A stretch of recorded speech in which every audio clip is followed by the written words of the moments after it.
Welcome to the season 3 finale of the Linen Suit and Plastic Tie podcast. This is the podcast where we work to unlock, investigate, analyze, explore the amazing, the epic, the extremely cool power of storytelling and learn how to harness that power in our everyday lives. I'm Gorav. And I'm Kevin. You know, Kevin, something we've talked about before was that this was originally a business podcast. And if you take our name, for example, it was about taking suit and tie, the classic, the suit and tie stain, and adding a little bit of storytelling to it to make it memorable. And that's why we started the show. This was originally a business podcast. You were going to listen to artists and psychologists and entrepreneurs and professors and learn from them how you can take their storytelling skills and apply it to your career to enhance your communication style. But it quickly morphed when we started talking to psychologists. I think this journey started with Dr. Andrea Letamendi, where by talking to her, we started understanding the importance of stories we tell ourselves, the internal storytelling, the internal dialogue. It's not just something that's in our heads. It's not something we can dismiss because no one sees. It is actually something that dictates so much of our world experience, and how one of the most important things we can do is learn how to talk to ourselves in a healthy way, because that deeply affects how we communicate with other people. That deeply affects the stories we tell. And Kev, you know, something that else has been so important to me over these years is the Headspace app. I just crossed, I think, 1,800 something days meditating every day. And something that's so important to that content and something they talk about a lot is this idea of storylines and internal storytelling. So I was so excited when we were able to book this week's guest. Kev, who are we talking to today? Today, we are talking to Morgan Selzer. She is Chief Content Officer at none other than Headspace. Prior to joining Headspace, she's worked at Country Music Television and MTV. With our conversation today, we dive into the positive ways we interact with technology, the centuries, if not millennia old story of the restless minds and how we cope with our minds and improve our mental health. To close out our season, we bring you this super fun and insightful conversation with one of our favorite businesses and missions. Let's finish the season strong and let's head over to our chat with Morgan. Could you pronounce your full name for us? Sure. Morgan Selzer. All right, Morgan, can you tell us a little bit about yourself? What is your story? Sure. So I'm Morgan Selzer. I am currently the Chief Content Officer at Headspace. I've been at Headspace for a little over 4 years. I started in August of 2019. So started in a fully functioning office in HQ. Now we're in a very different world. Yeah, came to Headspace through sort of a career in the TV business, was an executive in television, mostly unscripted TV for most of my career. So started at MTV and worked at Style Network and a production company called Three Ball Productions. And then right before Headspace was at the SVP of Programming and Development at CMT, Country Music Television, and based in Los Angeles. And that's a little bit about me. I mean, you have such an interesting story going through a lot of different television shops. I did want to talk a little bit about your past a little bit, because you've worked at like CMT, MTV, very niche programming shops. What was it like working at kind of these very niche and developed brands, and how that kind of translate into you joining Headspace? Yeah, it's interesting. I mean, when I first started at MTV, it wasn't as niche, I think, as it is now. So MTV at the time I started was sort of the heyday of MTV. And so it was really just like a youth-focused entertainment channel. So it was a little bit more broad. But yes, to your point, CMT was more niche. But I will say there's something really interesting about being niche. But I think every brand aspires to sort of apply their ethos or what their mission is or what they want to do towards a broader group of people. So at CMT, for example, it was like very concentrated on, at the time, an audience that was maybe in the Southeast of the United States, but country music was having this like huge reckoning with like broad fan base. And so it was like, how do you take what's happening in country music and replicate that through the program we were doing? So we actually tried to do broader, bigger programming. It's why we did Nashville, the scripted show. And they were like these big juggernaut hits. But for me, what was always interesting was sort of taking the tenets of like storytelling. I mean, I think so much of what anyone does is around storytelling, whether it's telling a story about yourself as you apply for a job, or telling a story of beginning, a middle, and end that's a film or a TV show or whatever it is. But how you kind of take those tenets of successful storytelling and hitting audiences in big ways through, ratings, success, and doing that for a brand. Because I think at the time when I started at Headspace was 2019, it was this really interesting sort of intersection of like branded content no longer being like a 4-letter word. I think when I started in the TV business, branded content from people who were TV creators was really looked down upon.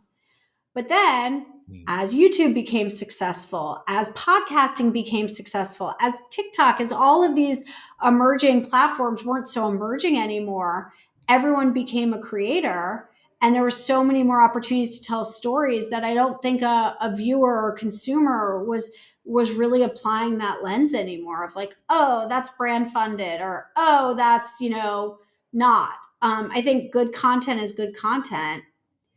I think whoever's paying for it or funding it is kind of the second down. And so I was really interested in like what was happening on the branded side and how I could take the learnings that I had from CMT and MTV and these prolific TV brands and apply it to a brand. And so, long story short, I discovered Headspace around the birth of my first child in 2015, and was really excited when I found out Headspace was kind of looking for someone to come along and sort of figure out how to take the content they were doing and like amp it up a bit and figure out other platforms in which to create content for beyond their app. And so that's kind of how I arrived at Headspace. I was actually a big fan of Nashville when it was on ABC. I was so excited when CMT saved it last time it passed. You talked about kind of getting into Headspace Studios and branded content. Yeah. Why was it so important that Headspace has its own studio and kind of controlling that narrative instead of just, because there is a lot of great mindfulness in creators out there.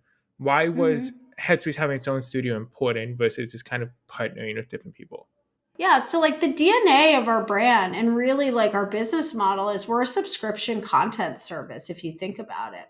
We're no different in a way than a Netflix or a Hulu where you're paying X dollars a month to subscribe, and with that you get a bunch of content. Our content is obviously different, but we were already creating a ton of content. Most of it audio, but we had just started, when I was hired, we were just about to start our show, The Wake Up, which is like our daily video show inside of our product. And so we were starting to experiment with video and audio. And so we were already creating content. So it made sense that we would create content for other platforms because we already had that infrastructure set up and we already had all these amazing content creators. And I think, some of our strategy was to partner with other folks that were making content. But we didn't want to do it with people that were already kind of doing it in the mindfulness space. I think only because like we had a very specific, and we still do, like ethos and method around mindfulness. And a lot of that is science backed and tested. And so it wouldn't make sense for us to partner with someone else doing mindfulness. Where we wanted to do was like, how can we show up in unexpected ways and bring mindfulness into audiences where they're consuming content, but mindfulness might not be as top of mind. And I think a lot of that goes to the fact that it's amazing that you have 1,800 days of meditating. That is incredible. But I think for most people, the idea of sitting with your eyes closed for 10 minutes can be really, really daunting and scary. And I think what Headspace, and this totally predates me, but what made me a fan of Headspace when I found it in 2015 and what makes Headspace so unique is they really work to demystify that and make something like meditation, which could feel really daunting, feel really approachable and simple to people. And so we needed to make sure that when we were putting content into the world, that we were replicating that into the content we create. And so who better to tell those stories than us? And so I think that's why we decided to assemble like a homegrown team rather than, kind of either farm it out or partner with folks creating content in that space. I like the fact that you brought up how Headspace is demystifying meditations, kind of retelling the story of meditation. It is a practice that has a history that dates centuries, if not millennia. So, Mm-hmm. from your point of view, how are you and how is Headspace approaching this retelling of Mm-hmm. the tradition and Mm-hmm. practice of meditation in new and relatable ways? Yeah. I mean, that's something that our founder, Andy, was really brought sort of that perspective, having spent over 10 years, I think, as a Buddhist monk in the monastery. I mean, a lot of the principles that we talk about are sort of what brings the lineage in. So things like remembering the blue sky's always there, the idea of like you can surf the waves, and then obviously all of our meditation techniques that we do. So body scans and loving kindness, visualizations, like all of that is obviously steeped in a deep, deep history of meditation. And so we do try to bring that forward in everything we do. But I think we also try to concentrate on like, how can someone who's super busy, who might only have 5 to 10 minutes in the morning, like what can we give them that they can 100% reap the benefits of meditation without, spending years in a silent retreat. So it's sort of the push and pull of this amazing illustrious history mixed with science. What I always notice is people already either respond to the history of meditation or the science, and I think we kind of try to provide both for people. Yeah, I mean, I think that's one of the most powerful parts of the brand is kind of taking that step back and trying to view it from a more, is it non-secular or secular? I Yeah. think you step back and view it from a Mm-hmm. secular way and kind of separating some of the core principles and tying it into science and tying it into more Western beliefs. As you approach this, like, and pull out some of the key learnings, some centuries of lessons and ideologies and conflicting religions, how do you apply that into kind of, because I think Headspace is also a tech company in a lot of respects. Mm-hmm. How do you apply that with new technologies, using the app as kind of a springboard, but using interactive Mm-hmm. content, using VR, using, how do you apply centuries of meditation storytelling to the modern age of technology driven world? It's funny though, I think so much of it is still tried and true, even though it's like, so old. Like, I think the issues are still the same. A restless mind, right? Like, that applies now more than ever, if you think about it. I think like we're probably more restless because we have so much technology at our fingertips that, this idea of just being with your mind, we're just never with our mind anymore because you always can be in your phone. Or I think about that a lot. Like, think about how much you just sit without your phone. Like if you're waiting to go to the doctor, like how often are you sitting with your, not listening to a podcast, not reading the news, not checking Twitter, not checking your Instagram feed? Like that idea of a restless mind is really scary to folks. And I think it's like so apropos to today. So that part's not hard. I think it's actually an opportunity. I think what I think is interesting about utilizing technology is we can change and impact so many more people's lives through technology. If you think about our product, like our product can reach hundreds of millions of people in a way that I don't think that, thousands and thousands and thousands of years ago they were able to reach. I also think we can be so much more personalized in the pathways of our product, which is so important. You both might come in for very different reasons. And I think we've developed a lot of curriculum and coursework around different need states and different identity based curriculum. And how can we use technology to help identify that from the outset so that you, Kevin, are only seeing content that really resonates with you, and you, Gorav, are only seeing content that really resonates with you. So I think that's a really interesting use case for technology. I also think as we really evolve into a much more robust mental health product, we have so much more opportunity now to go beyond traditional meditation. So delve on the expertise of like therapists and other clinicians. And so I think technology provides us like really just a great opportunity to continue to expand our brand and our reach and our content offerings in really personalized ways for our members. And you get to keep track of your streak. You get to keep track of your streak. You can't do like you get to open every day and see like I'm on day 1801. Like that is so badass. I mean, I love that. I love something you said was so important there was that it is still the same stories. It is tried and true. It is the same technique. We see this with technology a lot in storytelling. So many people want to reinvent the wheel and they use technology as a crutch to do that. Or they go the other way and they're like, technology is the enemy. We're going to go the absolute other way. I feel really lucky. I think, we can sit here and we could probably spend hours talking about all the ways in which technology is going to contribute to the downfall of humanity, right? But I don't think we spend enough time talking about the ways in which technology can also really have a really wonderful impact on people's lives. And I think what makes me so proud to work at Headspace and makes my job really easy is that we are one of those, I think, good eggs in that, technology is not going away, but what technology should you embrace? And it's you should definitely embrace something that allows you to think about your mental health and mental well-being and constantly improve it. We just launched a sleep course in our app that's a clinically validated sleep course that over, the 2 to 3 weeks that you take the course, your sleep will improve. It's really fun and it's really engaging, but it's really helpful content. And I just feel so proud to be able to bring this stuff into the world in mass and feel like we're kind of doing our part to help people. With technology too, something we've talked a lot about on this show is that it's the dominant stories are what wins out, right? In the way we talk, the way we speak. Something we've been talking a lot about is AI and how the problem we have with this is that the catchy headlines are the ones where AI is going to ruin the world. The movies we've seen, the entertainment we've consumed, it's all very, very anti, right? Because that's the entertaining one.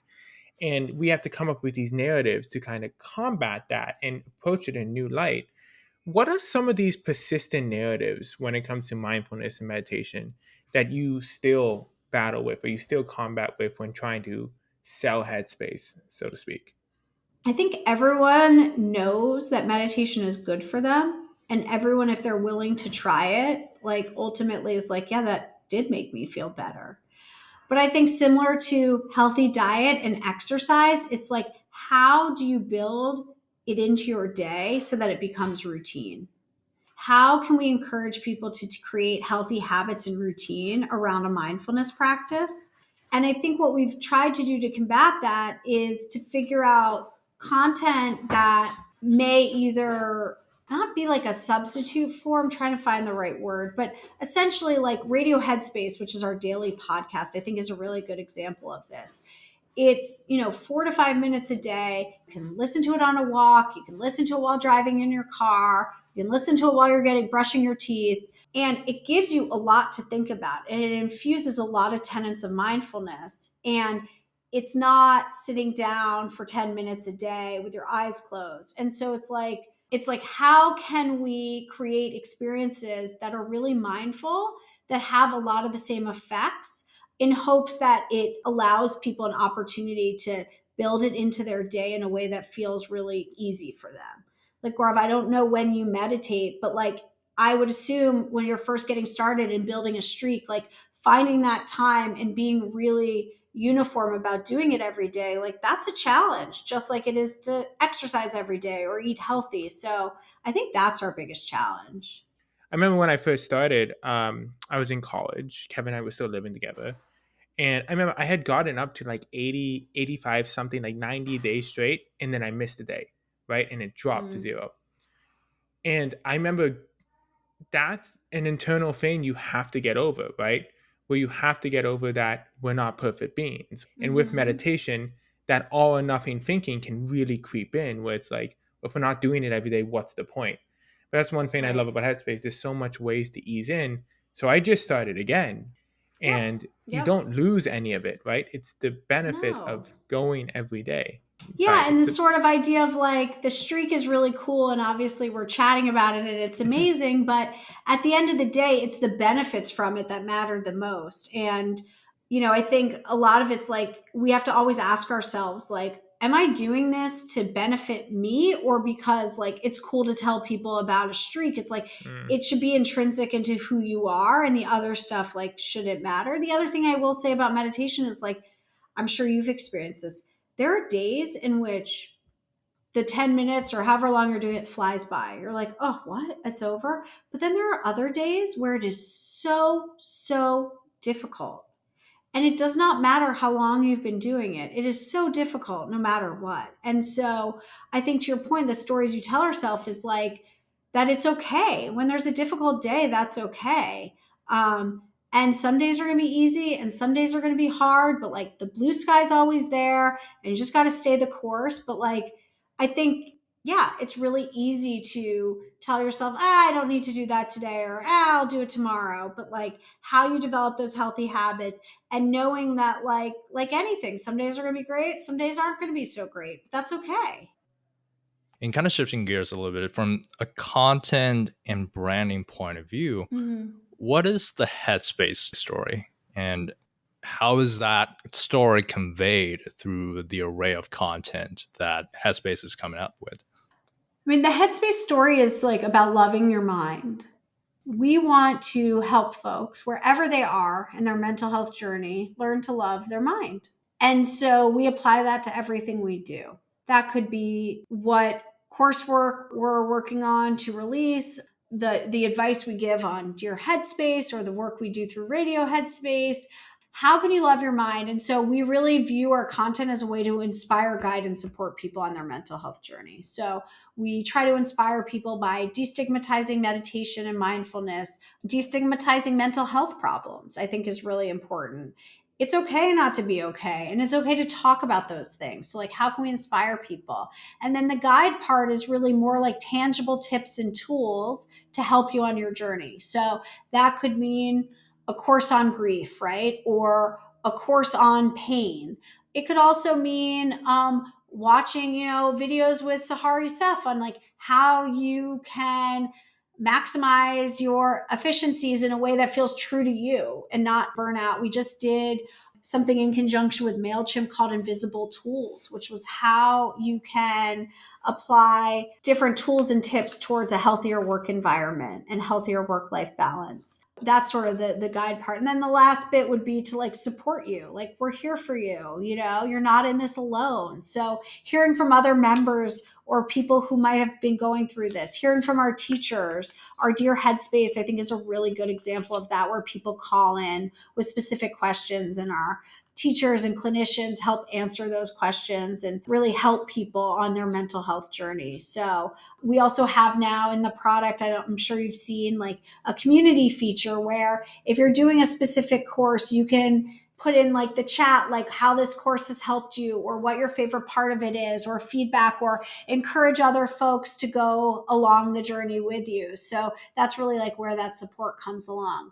But I think that's really the story. Like, we want to be here for you at any stage you are in your mental health journey. And we really want to inspire, guide, and support you to live a healthier life.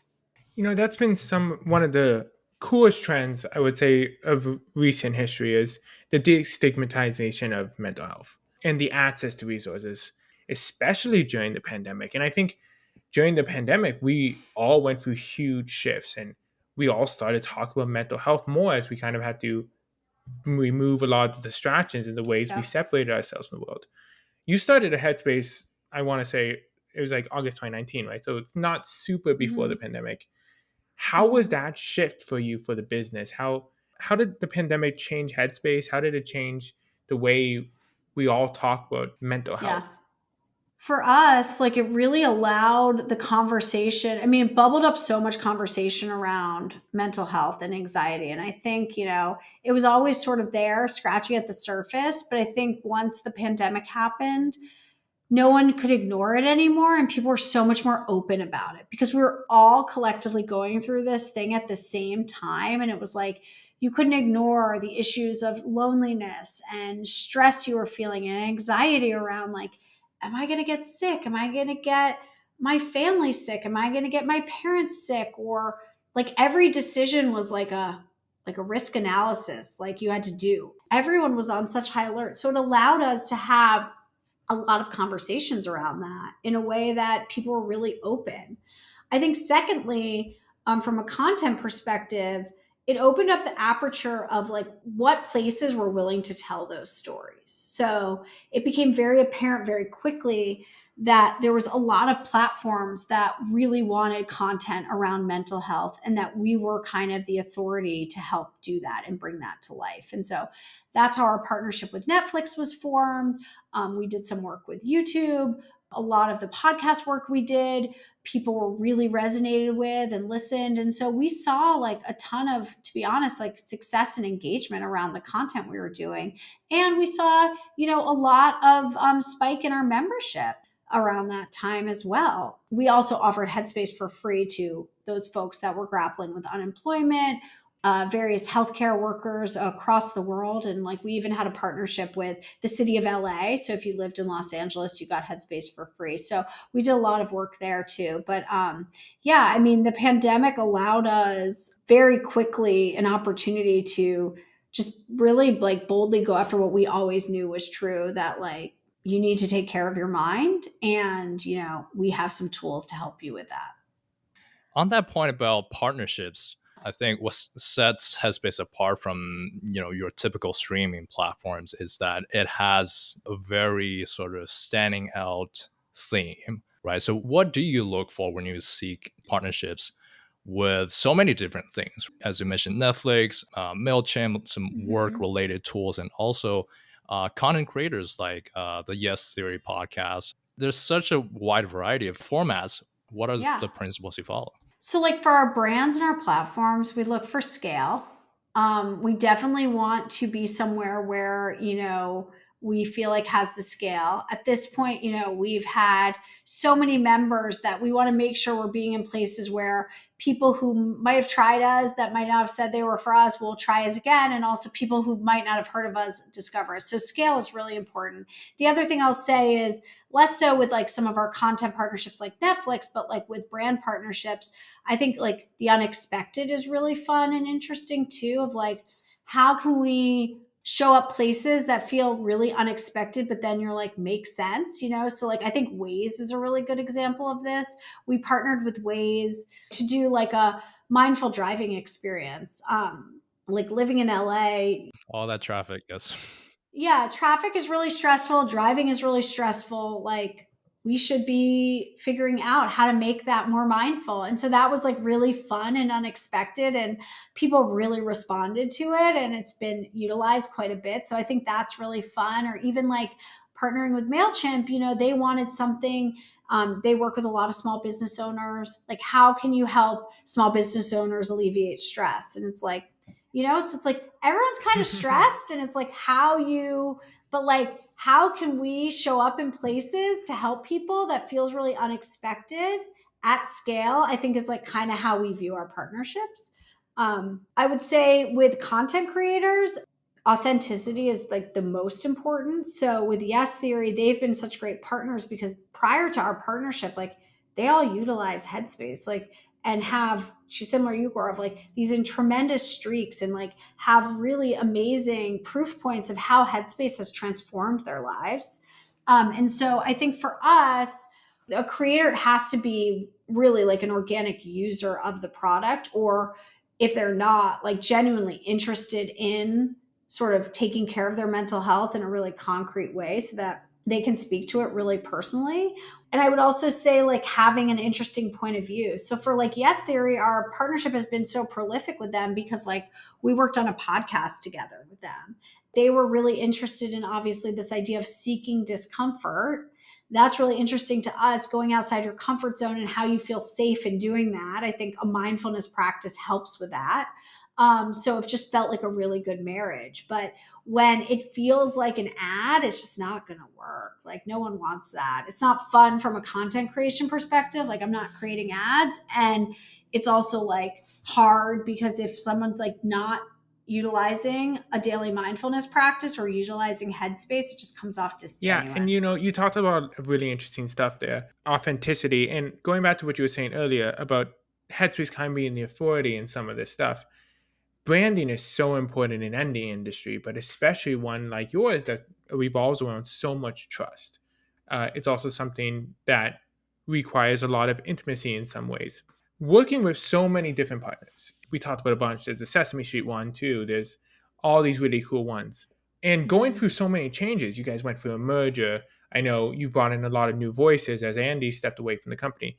How do you work Mhm. to keep that brand consistent? How do you make sure and safeguard that trust as you expand Headspace and Mhm. try new things? It's a really good question. It's really important. I mean, I'm part of sort of like a team of what we call like brand leaders that have our head of brand, our head of marketing, our head of press, and myself. And we're really like try to be the stewards of that, of like how that brand vision can come to life in so many ways. I mean, we have an incredible brand team. And like, the nuts and bolts of it is like we have a very detailed brand guide of like what makes our brand. But yeah, I mean, you have to kind of live it and it has to be like part of your DNA. And we're constantly gut checking things. So on the partnership side, for example, my team's created like a very detailed scorecard of like different elements that we would look for in a brand partner. That we feel like achieve the goals we want to achieve, which is like I talked to you about, like reach and scale, but also like take into account like our brand ethos and what we're a part of and what we stand for. And we're very picky, in that way. And, there's plenty of places that we've had meetings with and they're wonderful brands, but for whatever reason, it didn't feel like from a brand ethos perspective or who we stood for as a brand, what we wanted to do. I think the other part of that is to your point about storytelling is like, I'm very not critical, but like my job as chief content officer when I review content is to keep those brand tenants in mind. So, is this simple? Is this approachable? Does this like demystify things? Like, and I constantly am like sort of saying that to the team of like, hey, this feels a little complicated, or I think we're like kind of trying to do too much here. Let's go for simple. Is it funny? Like I think like we try to be kind of funny and cheeky with what we do. And that's like, I'm always like, I think we need to do like a comedy pass, for lack of a better word, on this. And it's not like, oh, we want to keep you like on the floor laughing, but like people are coming to us and obviously sometimes in very acute need states, and we get that. But at the same time, there's a lightness to what we try to do as our brand, and like that needs to be reflected. So anyway, it's all to say like we all at Headspace are stewards of the brand and have to really understand the brand and kind of constantly gut check ourselves of like, is this true to our brand tenets and our brand DNA? How has your practice of mindfulness and meditation affected the way you approached storytelling? Do you feel like that has changed you personally as a storyteller? I think it's just changed me in general as a Hmm. person. I'm definitely like a better partner and parent and friend for it. It's really allowed me to put a lot more thought and effort into how I show up in the world and how my actions could affect others and affect myself and my own well being. And so I think that has really, for me, like unlocked a creative superpower that I probably didn't have before. Working at Headspace has taught me so much about how to be like an empathetic leader. And I think like hopefully has allowed me to foster a really like inclusive and accepting environment that allows people to do their best work. And I think through that has allowed us as a brand to do some of our best work. So it's a wonderful place to work, and people here really practice what we preach. And so I think that just being here and having a mindfulness practice coupled with sort of just like the osmosis of like the good juju of working here has made me like just a better leader and like a better creative.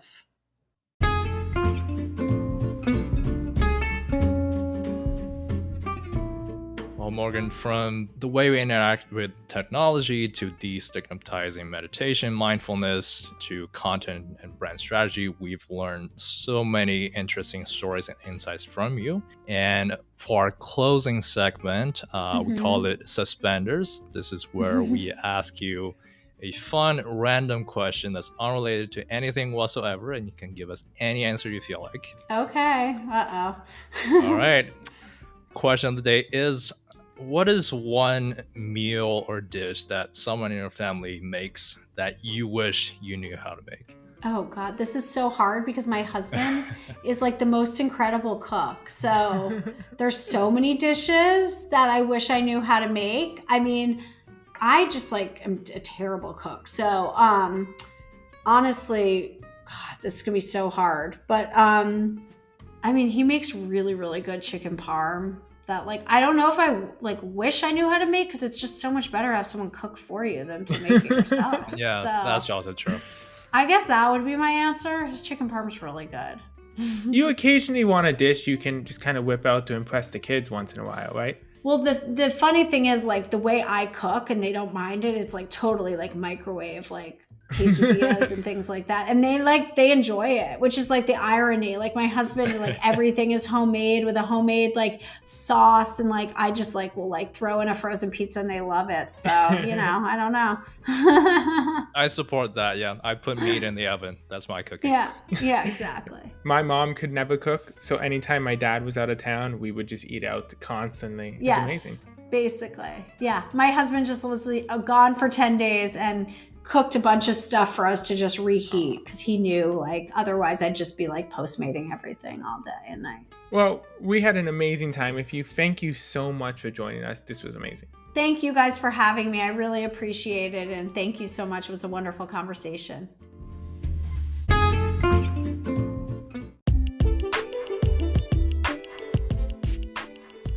Welcome back to Top Hat. This is the part of the episode where we dissect and analyze some of the really cool and interesting storytelling lessons we got from this week's expert storyteller. And this week, after talking about Headspace in so many episodes, after using Headspace for years, we finally got someone who is not only at Headspace, but who's in charge of the story behind it. And I think meditation and mindfulness is centuries old, right? It's deeply rooted in many different religions. But something that Headspace tries really hard to do is bring it to the Western world, and not by changing it to fit a Western mold, but by simplifying it, by trying to bring out the parts of it that are really impactful that can be universally adapted. And one of the ways they do this is by doing it in a secular way, a non-religious way. I think it's secular, not non-secular. I think it's secular. This is my fiction, non-fiction thing all over again. Anyways, something they do to bring this centuries-old tradition to the Western world is stripping out some of the religious aspects of it and just getting to the core of the practice. That's so important because, again, it's one of the key parts of storytelling, knowing your audience. By making it more universal, by knowing the Western audience and finding a way to say, hey, this is a new, exciting, and simple way to learn this practice. Like when people think of meditation, sometimes they think about the people who have dedicated their whole life to it, the religions around it, and can feel very intimidating. But they're like, no. This is a practice. This is something you can bring simple in your everyday life. And being able to build that trust, tell that Headspace story, and reinvent meditation, a centuries-old tradition for the Western world, and tie it to Headspace is such an amazing storytelling feat. We've also talked quite a bit about brand storytelling, how to build a brand. And one of the ways that Morgan and her team have been approaching brand partnerships is to look for those unexpected partners that actually yielded some very positive results. And that works because it's kind of like finding out about a different side of this person or celebrity.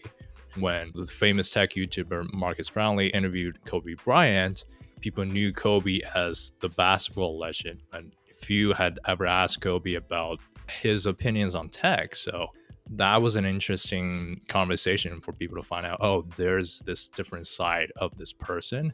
Same thing goes for brands and companies. There can also be this unexpected but surprisingly fascinating side of a brand and a company. And when you make that effort to build this kind of partnerships, it really helps, enhances your story and your relationship with your customers or audience. And Headspace is a great example of this because partnering with some new ways, that's not initially like something you would think. Like you're like, oh, that's a little bit of a different partnership. They said, oh, Waze There can be a lot of anger and anxiety while driving.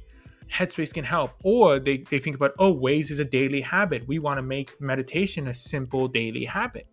And then again, this all ties into something that Headspace does so well, is that even with all this history, traditions, different types of meditations, Headspace is focused relentlessly on keeping it simple. You can chip away some of these stories that people tell about meditation, that it's overwhelming or too much of a lifestyle change, or it's not for me, and be like, something you can do 3 minutes a day. It makes it so much less intimidating. It's about breaking down barriers and building connections, which is the ultimate goal of storytelling. And this has been season 3 of Linen Suit and Plastic Tie. If you like our content, subscribe wherever you listen. Follow us on Instagram and TikTok at LSPTpod, LinkedIn, Linen Suit and Plastic Tie. Happy holidays. Have an amazing new year. No matter when you're listening to this, you took the time today to make yourself a better storyteller. You took the time to explore something exciting, something different, something new. You're doing great. We love you. You're awesome. The Linen Suit and Plastic Tie will be back for season 4. We love you. Thank you for listening. We'll see you soon. Follow us, reach out. Hasta luego. We love you. I didn't know how to end it. What else was I going to say? I said we love you like 4 times. I was like, stop. All right, that's it, folks. I'll see you next year. Season 4! We're going to start making sense. Maybe in season 4, we'll actually figure out how to do this, and we'll be like, oh my God, how are we doing this for so many years? That's a podcast, yeah. That's a podcast.